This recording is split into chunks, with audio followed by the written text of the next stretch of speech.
नमस्कार दोस्तों, ये रहे आज के 32 सबसे जरूरी करंट अफेयर्स। इन सभी की पीडीएफ हमारे टेलीग्राम चैनल पर मिलेगी, लिंक डिस्क्रिप्शन में है, जरूर ज्वाइन करें। तो चलिए शुरू करते हैं। आगे है राजनीति। महाराष्ट्र राष्ट्रीय ई-विधान एप्लीकेशन नेवा लागू करेगा। नेवा संसदीय कार्य मंत्रालय के तहत 37 राज्य यूटी विधान सभाओं को डिजिटल करने का मिशन मोड प्रोजेक्ट है। डिजिटल इंडिया कार्यक्रम के तहत वन नेशन वन एप्लीकेशन के आदर्श वाक्य पर आधारित महाराष्ट्र ने 48 करोड़ रुपए की अनुमानित लागत से अपने विधानमंडलों में नेवा लागू करने हेतु एमओयू पर हस्ताक्षर किए। नेवा परियोजना के लिए कुल राष्ट्रीय वित्तीय परिव्यय 673.94 करोड़ रुपए आवंटित किया गया है। आगे है अर्थव्यवस्था। MOPS-W ने पोरबंदर में शिप बिल्डिंग क्लस्टर और वाडिनार में शिप रिपेयर सुविधा को मंजूरी दी। MOPS-W ने SBDS के तहत गुजरात के पोरबंदर में ग्रीनफील्ड शिप बिल्डिंग क्लस्टर और वाडिनार में शिप रिपेयर सुविधा को मंजूरी दी। पोरबंदर क्लस्टर 2000 एकड़ को MOPS-W GmbH के संयुक्त SPV NSHIP गुजरात द्वारा विकसित किया जाएगा। वाडिनार शिप रिपेयर सुविधा 1570 करोड़ रुपए को कोचीन शिपयार्ड लिमिटेड और दीनदयाल पोर्ट अथॉरिटी द्वारा विकसित किया जाएगा। DIBD और PNB ने बैंकिंग में बहुभाषी AI के लिए MOU पर हस्ताक्षर किए। मैटी के DIBD और PNB ने जुलाई 2026 में बहुभाषी AI बैंकिंग समाधानों के लिए MOU पर हस्ताक्षर किए। इस पर DIBD के CEO अमिताभ नाग और PNB के CGM आतिश कुमार राउत ने हस्ताक्षर किए। PNB स्थानीय भाषाओं में सेवाएं देने के लिए भाषिनी के AI टूल्स, UDAT मित्रा प्रवक्ता आदि को एकीकृत करेगा। फेयरफैक्स फाइनेंशियल IDBI बैंक में 60.72% हिस्सेदारी का अधिग्रहण करेगी। कनाडा की फेयरफैक्स फाइनेंशियल होल्डिंग्स 52,932 करोड़ रुपए $5.5 बिलियन में IDBI बैंक की 60.72% हिस्सेदारी खरीदेगी। गोआई भारत सरकार और LIC क्रमशः 30.48% और 30.24% हिस्सेदारी 81 रुपए प्रति शेयर की दर से बेचेंगे। RBI, CCI और SEBI की मंजूरी के बाद ये किसी भारतीय बैंक में अब तक का सबसे बड़ा विदेशी निवेश होगा। IDBI बैंक स्थापना 1964 मुख्यालय मुंबई MD और CEO राकेश शर्मा हैं। IFSC ने GIFT City IFSC के लिए क्रेडिट रेटिंग फ्रेमवर्क में संशोधन किया। IFSC ने 16 जुलाई 2026 को सर्कुलर जारी कर GIFT City IFSC के क्रेडिट रेटिंग फ्रेमवर्क में संशोधन किया। CRAs को रेटिंग प्रकाशन से पहले जारी करताओं ISRs को तथ्यात्मक त्रुटियों की समीक्षा करने की अनुमति देनी होगी। IFSC रेगुलेशंस 2025 के तहत करे रिकॉर्ड कीपिंग नियम लागू कर इसे IOSCO मानकों के अनुरूप बनाया गया। RBI ने निर्दिष्ट गैर वित्तीय संपत्तियों SNFs के लिए प्रूडेंशियल फ्रेमवर्क जारी किया। RBI ने resolution of stressed assets directions 2025 के तहत SNFs के लिए प्रूडेंशियल फ्रेमवर्क पेश किया, जो 1 अक्टूबर 2026 से प्रभावी होगा। SNFs वे अचल संपत्तियां हैं जिन्हें बैंक NBFCs द्वारा NPA उधारकर्ताओं से लेन वसूली के बदले अधिग्रहित किया जाता है। इसके तहत इन संपत्तियों के निपटान डिस्पोजल की अधिकतम अवधि 7 वर्ष तय की गई है। मूल उधारकर्ता को बिक्री प्रतिबंधित है। SNFA का मूल्यांकन लैंड के बुक वैल्यू या डिस्ट्रेस सेल वैल्यू कम से कम 2 स्वतंत्र वैल्यूअर्स द्वारा निर्धारित में से जो भी कम हो पर होगा। आगे है अंतर्राष्ट्रीय। भारत ने 12वीं BRICS श्रम और रोजगार मंत्रियों की बैठक और अन्य कार्यक्रमों की मेजबानी की।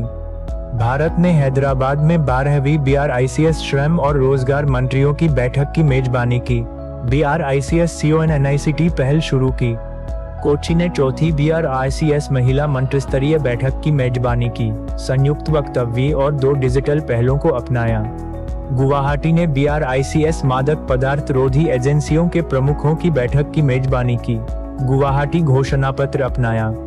नागपुर ने तीसरी BRICS परिवहन मंत्रियों की बैठक की मेजबानी की। बेंगलुरु ने दुनिया के पहले BRICS हैकाथॉन एनर्जी ओथॉन 2026 की मेजबानी की। ब्रिटेन ने ब्रिटिश स्टील का राष्ट्रीयकरण किया। यूके सरकार ने 16 जुलाई 2026 को चीन के जिंगे ग्रुप से ब्रिटिश स्टील का नियंत्रण लेकर इसका राष्ट्रीयकरण किया। ये कार्रवाई स्टील इंडस्ट्री नेशनलाइजेशन एक्ट के तहत की गई, जिसे 15 जुलाई 2026 को शाही मंजूरी मिली थी। ब्रिटिश स्टील का स्कनथोर्प प्लांट यूनाइटेड किंगडम यूके का अंतिम बचा हुआ प्राथमिक इस्पात निर्माण प्राइमरी स्टील मेकिंग स्थल है। एंडी बर्नहम बनेंगे ब्रिटेन के नए प्रधानमंत्री। एंडी बर्नहम को लेबर पार्टी का नया नेता चुना गया। 20 जुलाई 2026 को ब्रिटेन के प्रधानमंत्री बनेंगे। वह सर केयर स्टारमर का स्थान लेंगे, जिन्होंने जून 2026 में अपने पद से इस्तीफा दे दिया था। लंदन में लेबर नेशनल एग्जीक्यूटिव कमेटी की बैठक में शबाना महमूद ने उनके निर्विरोध निर्वाचन की घोषणा की।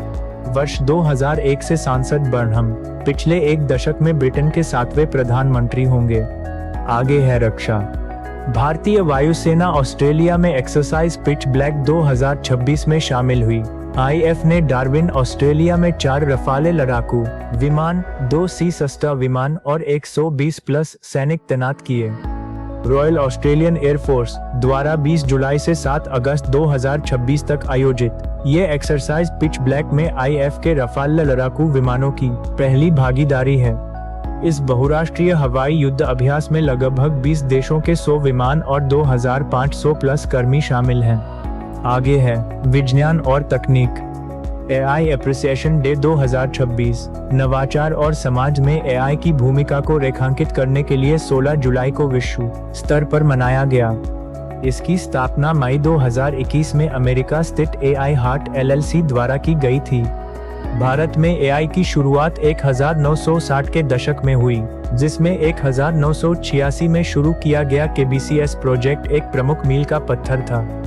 भारत की पहली हाइड्रोजन संचालित ट्रेन का शुभारंभ पीएम नरेंद्र मोदी ने 17 जुलाई 2026 को जींद, हरियाणा से देश की पहली हाइड्रोजन संचालित ट्रेन का उद्घाटन किया। Integral coach factory (ICF) Chennai द्वारा निर्मित यह ट्रेन 89 किमी लंबे जींद सोनीपत मार्ग पर चलेगी। 10 कोच वाली इस ट्रेन की अधिकतम गति 75 किमी घंटा और कुल पावर आउटपुट 2400 kW है। ये परियोजना भारतीय रेलवे की वर्ष 2023 में शुरू की गई हाइड्रोजन फॉर हेरिटेज पहल का हिस्सा है। विक्रम 1 भारत का पहला निजी orbital rocket launch. Skyroot aerospace ने 18 जुलाई 2026 को श्रीहरिकोटा से भारत का पहला निजी orbital class rocket Vikram 1 launch किया। इस अभियान को मिशन आगमन नाम दिया गया, जिसने कई पेलोड्स को 450 किमी की लो अर्थ ऑर्बिट में स्थापित किया। विक्रम 1 एक 4 stage all carbon composite launch vehicle है, जो 350 किलोग्राम तक का पेलोड ले जा सकता है।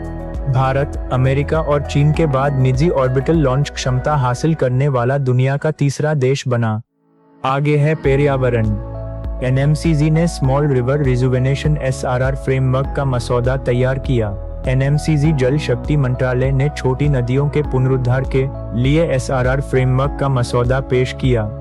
यह बड़ी इंजीनियरिंग परियोजनाओं के बजाय स्थानीय, प्रकृति आधारित और जल विज्ञान हाइड्रोलॉजी विशिष्ट योजना पर केंद्रित है।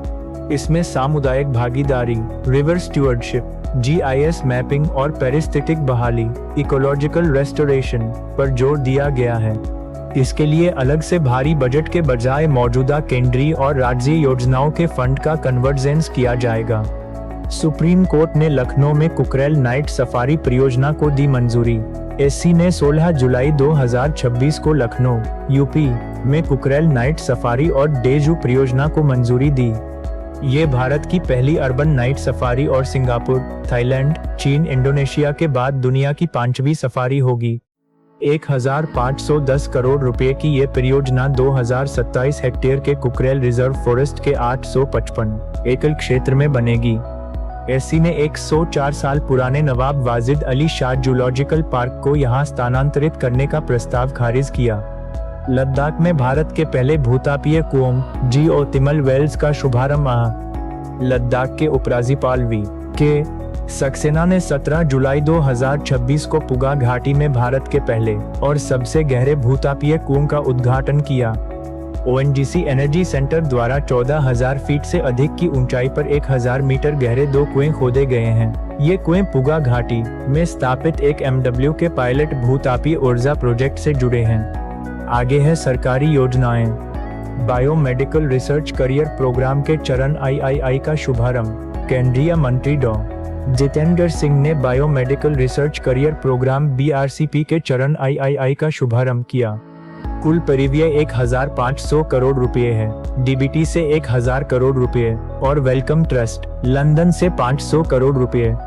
इसे DBT WT India alliance SPV के माध्यम से DBT और वेलकम ट्रस्ट द्वारा संयुक्त रूप से लागू किया गया है। Mobile phone manufacturing scheme MPMS को मंजूरी। कैबिनेट ने 62,500 करोड़ रुपए बजट के साथ 5 वर्षीय FY 2026-27 से FY 2030-31 MPMS को मंजूरी दी। ये 31 मार्च 2026 को समाप्त हुई large scale electronics manufacturing PLI योजना का स्थान लेगी।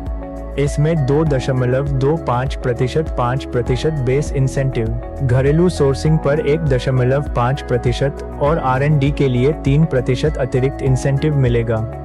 लक्ष्य 39 लाख रुपए करोड़ का संचयी उत्पादन, 15 लाख रुपए करोड़ का निर्यात और 60,000 प्रत्यक्ष रोजगार।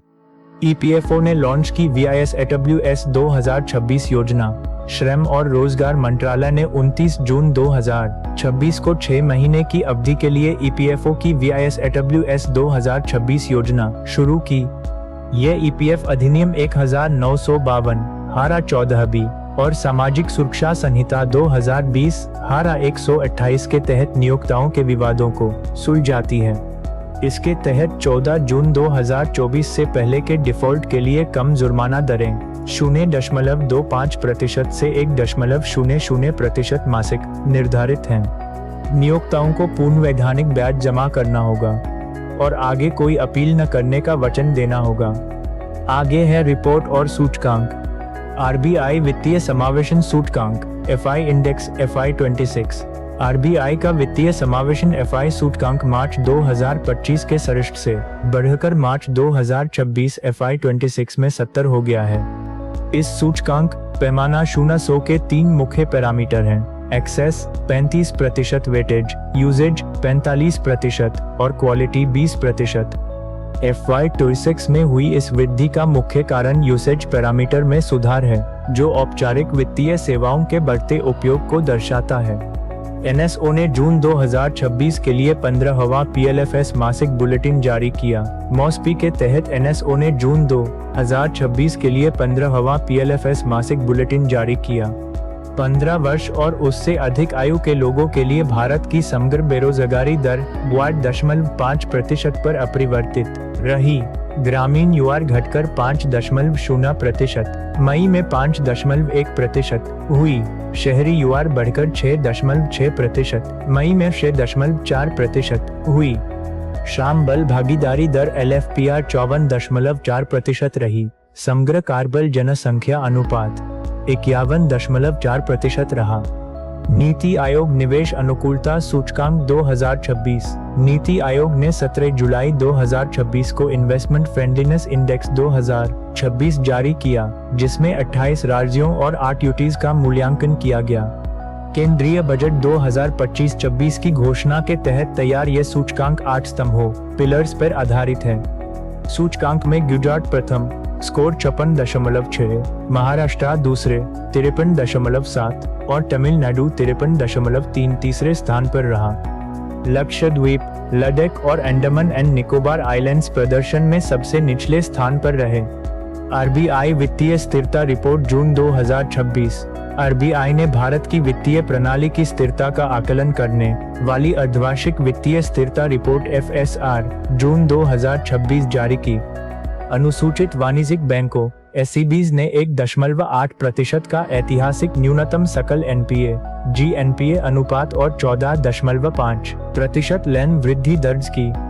SSEBs ने 4.05 लाख रुपए करोड़ का कर पश्चात लाभ, PAT 124.2% का औसत तरलता कवरेज अनुपात LACR दर्ज किया। रिपोर्ट में साइबर जोखिम, भू राजनीतिक विवाद, मुद्रास्फीति 5.1% अनुमानित और असुरक्षित ऐलानों को प्रमुख खतरों के रूप में चिह्नित किया गया। नीति आयोग का पहला investment friendliness index. NITI Aayog के पहले इन्वेस्टमेंट फ्रेंडलीनेस इंडेक्स में गुजरात बड़े राज्यों में शीर्ष स्थान पर रहा। आगे है चर्चित व्यक्ति। मिंडाउगास सिंकेविचियस ने लिथुआनिया के 20वें प्रधानमंत्री के रूप में शपथ ली। एलएसडीपी नेता मिंडाउगास सिंकेविचियस लिथुआनिया के 20वें प्रधानमंत्री बने। उन्होंने इंगा रुगिनियने का स्थान लिया। लिथुआनियाई संसद सीमास ने उनके केंद्र वामपंथी 3 दलीय गठबंधन सरकार के घोषणापत्र को मंजूरी दी।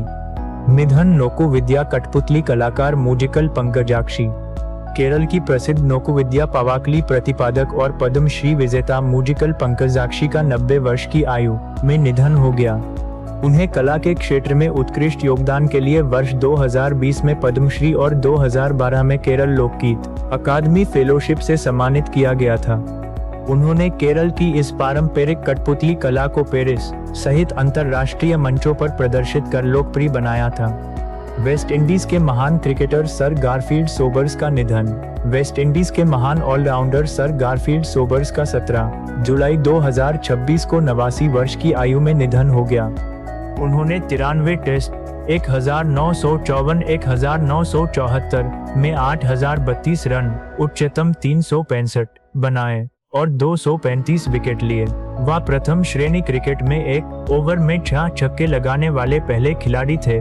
1968 नॉटिंघमशायर। उन्हें 1975 में नाइटहुड मिला और 2009 में आईसीसी हॉल ऑफ फेम के पहले सदस्य बने।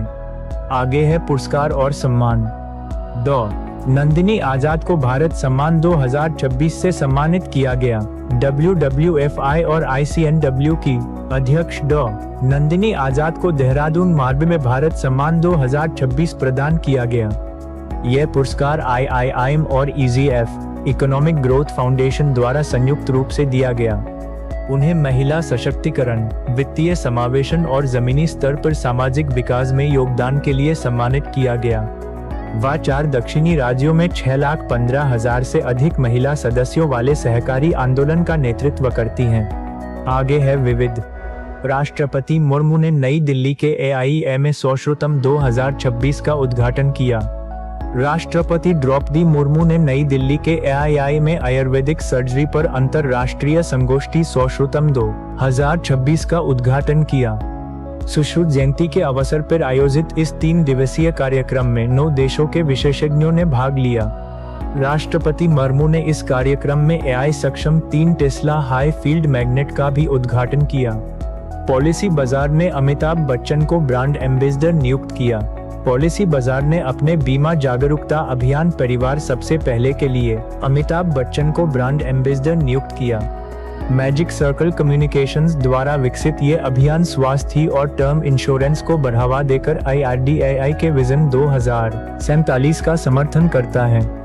विश्व श्रवण दिवस वर्ल्ड लिसनिंग डे 2024 ध्वनिक पारिस्थितिकी, अकूस्टिक इकोलॉजी और पर्यावरणीय ध्वनि जागरूकता को बढ़ावा देने के लिए प्रतिवर्ष 18 जुलाई को मनाया जाता है। इसकी शुरुआत 2010 में वर्ल्ड लिसनिंग प्रोजेक्ट द्वारा कनाडाई संगीतकार रेमंड मरे शेफर के जन्मदिन पर की गई थी। वर्ष 2024 का मुख्य विषय listening to the weave of time है। PM मोदी ने PGIMER चंडीगढ़ में स्वास्थ्य सुविधाओं का उद्घाटन किया। PM मोदी ने PGIMER चंडीगढ़ में 300 बेड वाले advanced mother and child centre और एडवांस्ड न्यूरो साइंसेज सेंटर का उद्घाटन किया। PMABHIM योजना के तहत 150 बेड वाले मॉडर्न क्रिटिकल केयर ब्लॉक की आधारशिला रखी। PGIMER चंडीगढ़ में एक नए MBBS कॉलेज की स्थापना को मंजूरी दी। वीडियो पसंद आया हो तो लाइक और शेयर जरूर करें और चैनल को सब्सक्राइब करना न भूलें। मिलते हैं कल फिर नए अपडेट्स के साथ।